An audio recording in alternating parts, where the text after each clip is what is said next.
श्री शिवाय नमोस्तुत्यम। हर हर महादेव। प्रिय भक्तजनों, आप सभी का दिन शुभ और मंगलमय हो और भगवान भोलेनाथ की कृपा आप सभी पर सदा बनी रहे। आज की इस वीडियो में आप सुनेंगे शिव महापुराण का अध्याय 27, जिसमें आपको दक्ष के द्वारा महान यज्ञ का आयोजन, उसमें ब्रह्मा विष्णु देवताओं और ऋषियों का आगमन, दक्ष द्वारा सबका सत्कार, यज्ञ का आरंभ, दधीचि द्वारा भगवान शिव को बुलाने का अनुरोध और दक्ष के विरोध करने पर शिव भक्तों का वहां से निकल जाने के बारे में सुनने को मिलेगा। तो इस अध्याय को पूरा अवश्य सुनिए और कमेंट बॉक्स में हर हर महादेव का जयकारा लगाएं। तो प्रेम से बोलें हर हर महादेव। ब्रह्मा जी कहते हैं, नारद, एक समय दक्ष ने बहुत बड़े यज्ञ का आरंभ किया। उस यज्ञ की दीक्षा लेकर उन्होंने उस समय समस्त देवर्षियों, महर्षियों तथा देवताओं को बुलाया। वे सभी उस यज्ञ में पधारे। अगस्त्य, कश्यप, अत्रि, वामदेव, भृगु, दधीचि, भगवान व्यास, भारद्वाज, गौतम, पेल, पराशर, गर्ग, भार्गव, कुरकुश, सित, सुमंतु, त्रिक, कंक, वैशंपायन, ये तथा दूसरे बहुसंख्यक मुनि अपने स्त्री पुत्रों को साथ ले मेरे पुत्र दक्ष के यज्ञ में हर्षपूर्वक सम्मिलित हुए थे। उनके सिवा समस्त देवगण, महान अभ्युदयशाली लोकपालगण और सभी उपदेवता अपनी उपकारक सैन्य शक्ति के साथ वहां पधारे थे। दक्ष ने प्रार्थना करके सहल बल मुझ विश्वस्रष्टा ब्रह्मा को भी सत्य लोक से बुलवाया था।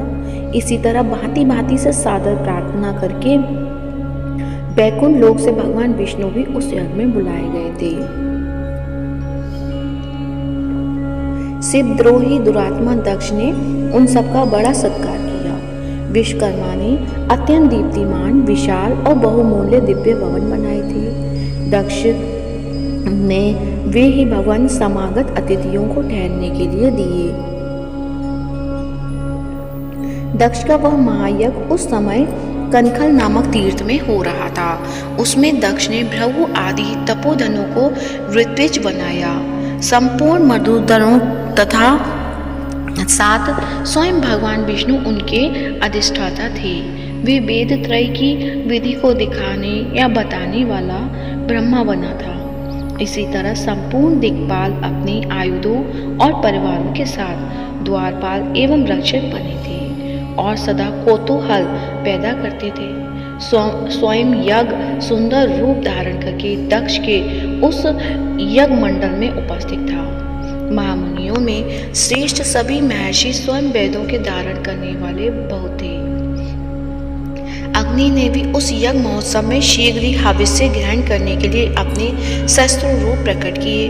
वहाँ 88,000 ऋत्विज एक साथ हवन करते थे। 64,000 देवर्षि उगदाता थे।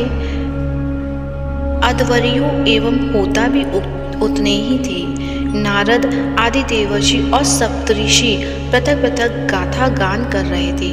दक्ष ने अपने उस महायज्ञ में गंधर्वों, विद्याधरों, सिद्धों, 12 आदित्यों, अपने गणों, यज्ञों तथा नागलोक में विचरने वाले समस्त नागों का भी बहुत बड़ी संख्या में वर्णन किया था।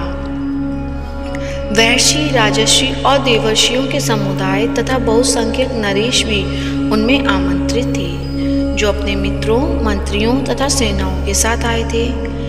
यजमान दक्ष ने उस यज्ञ में वसु आदि समस्त गण देवताओं का भी वर्णन किया था। कौतुक और मंगलाचार करके जब दक्ष ने दक्ष यज्ञ की दीक्षा ली तथा जब उनके लिए बारंबार स्वस्ति वाचन किया जाने लगा, तब वे अपनी पत्नी के साथ बड़ी शोभा पाने लगे। इतना सब करने पर भी दुरात्मा दक्ष ने उस यज्ञ में भगवान शंभु को नहीं आमंत्रित किया। उनकी दृष्टि में कपालधारी होने के कारण वे निश्चय ही यज्ञ में भाग पाने योग्य नहीं थी। सती प्रजापति दक्ष की प्रिय पुत्री थी, तो भी कपाली की पत्नी होने के कारण दोषदर्शी दक्ष ने उन्हें अपने यज्ञ में नहीं बुलाया। इस प्रकार जब दक्ष का वह यज्ञ महोत्सव आरंभ हुआ और यज्ञ मंडप में आए हुए सब ऋत्विज अपने अपने कार्य में संलग्न हो गए।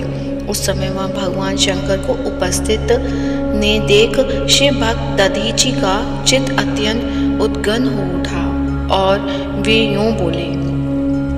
दधीची ने कहा, मुख्य देवताओं तथा महर्षियों, आप सब लोग प्रशंसा पूर्वक मेरी बात सुने।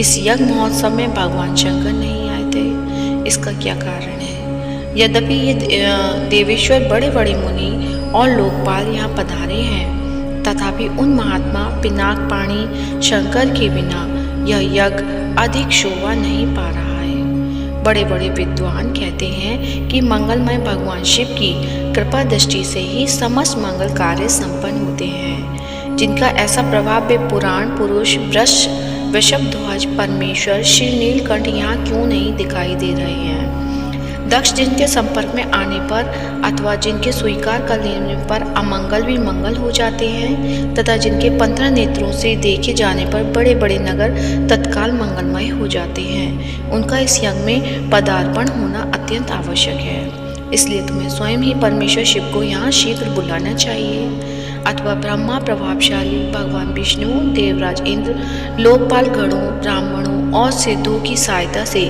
सर्वथा प्रलय करके इस समय यज्ञ की पूर्ति के लिए तुम्हें भगवान शंकर को यहाँ लाना चाहिए। आप सब लोग उस स्थान पर जाएं जहाँ महेश्वर देव विराजमान हैं, वहाँ से दक्ष नंदिनी सती के साथ भगवान शंभु को यहाँ तुरंत ले आए।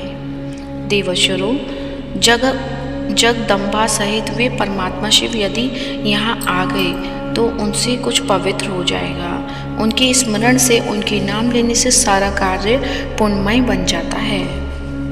अतः पूर्ण प्रयत्न करके भगवान वृषभध्वज को यहाँ ले आना चाहिए। भगवान शंकर के यहाँ पदार्पण करते ही यह यज्ञ पवित्र हो जाएगा, अन्यथा यह पूरा नहीं हो सकेगा। यह मैं सत्य कहता हूँ। दधीची का यह वचन सुनकर दुष्ट बुद्धि वाले मूढ़ दक्ष ने हंसते हुए से रोषपूर्वक कहा, भगवान विष्णु संपूर्ण देवताओं के मूल हैं, जिनमें सनातन धर्म प्रतिष्ठित है। जब इनको मैंने सादर बुला लिया है, तब इस यज्ञ में क्या कमी हो सकती है, जिसमें वेद, यज्ञ और नाना प्रकार के समस्त कार्य प्रतिष्ठित हैं। वे भगवान विष्णु तो यहाँ आ ही गए हैं। इनके सिवा सत्यलोक से लोक पितामह ब्रह्मलोक उपनिषदों और विविध आगमों के साथ यहाँ पधारे हैं। देवगणों के साथ स्वयं देवराज इंद्र का भी शुभागमन है, और आप जैसे निष्पाप महर्षि भी यहाँ आ गए हैं। जो महर्षि यज्ञ में सम्मिलित होने योग्य, शांत और सुपात्र हैं, वेद और वेदार्थ के तत्व को जानने वाले हैं, वे दृढ़तापूर्वक व्रत का पालन करते हैं। वे सब और स्वयं आप भी यहाँ पधारण कर चुके हैं, तब हमें यहाँ रुद्र से क्या प्रयोजन। विप्रवर, मैंने ब्रह्मा जी के कहने से ही अपनी कन्या रुद्र को ब्याह दी थी। वैसे मैं जानता हूँ हर कुलीन नहीं है, उनकी न माता है न पिता, वे भूतों, प्रेतों और पिशाचों के स्वामी हैं। अकेले रहते हैं, उनका अतिक्रमण करना दूसरों के लिए अत्यंत कठिन है। वे आत्मप्रशंसक, मूढ़, जड़, मौनी और ईर्ष्यालु हैं। इस यज्ञ कर्म में बुलाए जाने योग्य नहीं है, इसलिए मैंने उनको यहाँ नहीं बुलाया है। अतः दधीची जी आपको फिर कभी ऐसी बात नहीं कहनी चाहिए। मेरी प्रार्थना है कि आप सब लोग मिलकर मेरे इस महान यज्ञ को सफल बनाएं। दक्ष की आवाज़ सुनकर दधीची ने समस्त देवताओं मुनियों को सुनाते हुए यह सार गर्वित बात कही। दधीची बोले, दक्ष, उन भगवान शिव के बिना यह महान यज्ञ अयज्ञ हो गया। अब यह यज्ञ कहलाने योग्य ही नहीं रह गया। विशेषतः इस यज्ञ में तुम्हारा विनाश हो जाएगा। ऐसा कहकर दधीची दक्ष की यज्ञशाला से अकेले ही निकल पड़े और तुरंत अपने आश्रम को चल दिए। तदंतर जो मुख्य शिव भक्त तथा शिव के मत का अनुसरण करने वाले थे, वे भी दक्ष को वैसा ही शाप देकर तुरंत वहाँ से निकले और अपने आश्रमों को चले गए। मुनिवर, दधीची तथा दूसरे ऋषियों के उस यज्ञ मंडल से निकल जाने पर दुष्ट बुद्धि शिवद्रोही दक्ष ने उन मुनियों का उपहास करते हुए कहा। दक्ष बोले, जिन्हें शिव ही प्रिय हैं, वे नाम मात्र के ब्राह्मण दधीची चले गए। उन्हीं के समान जो दूसरे थे, वे भी मेरी यज्ञशाला से निकल गए। यह बड़ी शुभ बात हुई, मुझे सदा यही अभिष्ट है। देवेश, देवताओं और मुनियों, मैं सत्य कहता हूँ, जिनके चित्त की विचार शक्ति नष्ट हो गई है, जो मंद बुद्धि हैं, वे मिथ्यावाद में लगे हुए हैं। ऐसे वेद बहिष्कृत दुराचारी लोगों को यज्ञ कर्म में त्याग ही देना चाहिए। विष्णु आदि आप सब देवता और ब्राह्मण वेदवादी हैं, अतः मेरे इस यज्ञ को शीघ्र ही सफल बनावें। ब्रह्मा जी कहते हैं, दक्ष की यह बात सुनकर शिव जी की माया से मोहित हुए समस्त देवर्षि उस यज्ञ में देवताओं का पूजन और हवन करने लगे। मुनीश्वर नारद, इस प्रकार उस यज्ञ को जो शाप मिला उसका वर्णन किया गया। अब यज्ञ के विध्वंस की घटनाओं को बताया जाता है, आदर पूर्वक सुनो। तो प्रेम से बोलिए, हर हर महादेव, श्री शिवाय नमस्तुभ्यं। आज का वृत्तांत यहीं पर समाप्त होता है। आगे का वृत्तांत आपको कल के अध्याय में सुनने को मिलेगा, तो उस वीडियो को भी आप पूरा अवश्य सुनें। तो प्रेम से बोलिए, हर हर महादेव।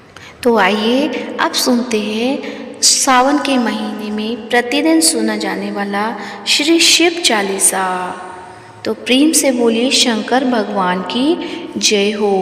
श्री गणेश गिरजा सुवन मंगल मूल सुजान, कहत अयोध्या दास तुम देहु अभय वरदान। जय गिरिजापति दीन दयाला, सदा करत संतन प्रतिपाला। भाल चंद्रमा सोहत नीके, कानन कुंडल नाग फनी के। अंग गौर शिर गंग बहाए, मुंड माल तन झार लगाए। वस्त्र खाल बागंबर सोहे, छवि को देख नाग मुनि मोहे। मैना मातु की है दुलारी, बाम अंग सोहत छवि न्यारी। कर त्रिशूल सोहत छवि भारी, करत सदा शत्रुघ्न क्षयकारी। नंदी गणेश सोहित है कैसे, सागर मध्य कमल हैं जैसे। कार्तिक श्याम और गणराऊं, या छवि को कही जात न काऊं। देवन जब ही चाहे पुकारा, तब ही दुख प्रभु आप निवारा। किया उपद्रव तारक भारी, देवन सब मिली तुम ही जुहारी। तुरत षडानन आप पठायूं, लवनी नेश महमारी गिरायूं। आप जलंधर असुर सहारा, सुयस तुम्हार विदित संसारा। त्रिपुरासुर सन युद्ध मचाई, सब ही कृपा कर लीन बचाई। किया तप ही भागीरथ भारी, पूरब प्रतिज्ञा तसु पुरारी। दानिन मह तुम सम को नाही, सेवक स्तुति करत सदाही। वेद नाम महिमा तब गाई, अगत अनादि वेद नहीं पाई। प्रकट उदधि बंधन में ज्वाला, जरा सुरासुर भय हो बिरहाला। कीन दया तह करी सहाई, नीलकंठ तव नाम कहाई।